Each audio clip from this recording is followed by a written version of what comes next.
కేంద్ర మంత్రివర్గంలో అనేక మంత్రిత్వ పదవులు నిర్వహించి ఉప ప్రధానిగా ఎదిగిన బాబు జగజ్జీవన్ రామ్ గొప్ప పరిపాలన దక్షుడిగా జేబీఎం ఫెడరేషన్ రాష్ట్ర అధ్యక్షుడు కట్టేవరపు దేవానంద్ అన్నారు.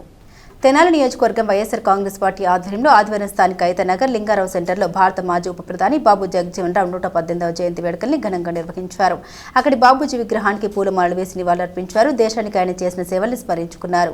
ఈ కార్యక్రమంలో Kattevarapu Devanand, Attoti Shyam, Kommu Royal, Vejendla Srikanth, Kommu Rajesh, Attoti Amrutharaju, Gunturu Krishna, Bandlamudi Nani, Pinapati Ravikiran, Akidasi Kiran Kumar, Gorigipudi Balaraju, Yathati Anil, Royal Pratap, Katari Harish, K Mallikarjunarao, Munipalli Subbarao, LBC Chinni, Neel Ajay తదితర వైఎస్ఆర్ కాంగ్రెస్ పార్టీ నాయకులు పాల్గొన్నారు. అందరికీ నమస్కారం అండి. ఈరోజు భారత ఉప ప్రధాని డాక్టర్ బాబు జగజ్జీవన్ రావు గారి 119వ జయంతి సందర్భంగా తెనాలి వైఎస్ఆర్ కాంగ్రెస్ పార్టీ ఆధ్వర్యంలో వారి జయంతి కార్యక్రమాలు చాలా ఘనంగా జరగడం జరిగింది. అట్లానే భారతదేశం మొత్తం వాడవాళ్ళ జగజ్జీవన్ రావు గారి జయంతి కార్యక్రమాలు జరుపుకోవడం చాలా సంతోషదాయకం. డాక్టర్ బిఆర్ అంబేద్కర్ గారి ముఖ్య అనుసరుడిగా దళితుల కోసం, బలహీన వర్గాల కోసం వారు ఎంతగానో పాటుపడ్డారు. అలాంటి నాయకులు ఈరోజు భారతదేశంలో మనం పలానా ఆయన ఉన్నాడని చెప్పుకోవడానికి చాలా గర్వపడుతున్నాం. అంబేద్కర్ గారు, జగజ్జీవన్ రావు గారు వాళ్ళు మూలాన ఈరోజు భారతదేశంలో దళితులు తలెత్తుకు తిరుగుతున్నారంటే వాళ్ళిద్దరి మూలానే.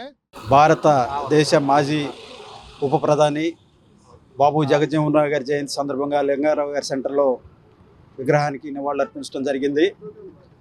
భారతదేశ రాజకీయ చరిత్రలో బాబు జగజ్జీవన్ రావు గారిది సువర్ణాక్షరాలతో లిఖించబడ్డ చరిత్ర.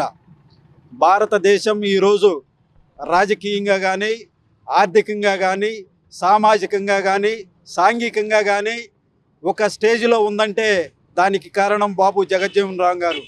బాబు జగజ్జీవన్ రావు గారు స్వతంత్ర ఉద్యమంలో పాటు రాజకీయ నేతగా ఉండి ఈ భారతదేశంలో దళిత, బడుగు, బలహీన వర్గాల తరపున ప్రజాప్రతినిధిగా వారికి ఎలాంటి హక్కులు కావాలి, భవిష్యత్తులో వారి యొక్క జీవితాలు ఏ విధంగా మెరుగుపరచాలి అనే అంశాలపై ఆనాడు పార్లమెంట్లో కానీ, బయట కానీ, భారతదేశ స్వతంత్ర ఉద్యమంలో కానీ, రాజకీయాల్లో కానీ సుదీర్ఘకాలం పాటు పనిచేసినటువంటి మహోన్నతమైనటువంటి వ్యక్తి. అలాంటి బాబు జగజ్జీవన్ రావు గారి ఆశయాలకు మనం అందరూ కూడా కలిసి పనిచేయాలని చెప్పేసి ఈ సందర్భంగా తెలియజేసుకుంటూ నివాళులర్పిస్తాం.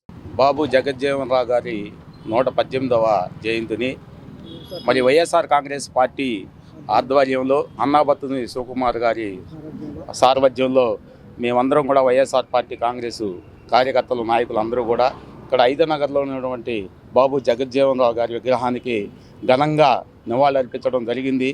మరి ముఖ్యంగా మరి బడుగు బలహీన వర్గాల ఆశాజ్యోతి మరి బాబు జగజ్జీవన్ రావు గారు, బాబూజీ అనే ఒక పేరుతో ఆయన్ని పిలిచేవాళ్ళు.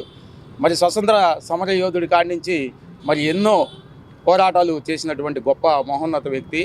మరి 1971 మరి ఆనాటి భారత పాకిస్తాన్ యుద్ధం మధ్యలో కూడా ఆయన రక్షణ శాఖ మంత్రిగా ఉండి మరి ఎన్నో మరి పాకిస్తాన్ మీద మరి దండయాత్ర చేసినప్పుడు మరి ఎన్నో సంస్కరణ తీసుకొచ్చి మరి విజయానికి కారకులైనటువంటి మహోన్నత వ్యక్తి. అలాగే హరిత విప్లవం కానీ, మరి వ్యవసాయ శాఖ మంత్రి కానీ, సుమారు 40 సంవత్సరాల పైన ఉత్తమ పార్లమెంటేరియన్గా ఉండి అనేక శాఖల్ని వన్ని తెచ్చుకున్నటువంటి గొప్ప మహోన్నత వ్యక్తి బాబు జగజ్జీవన్ రావు గారు.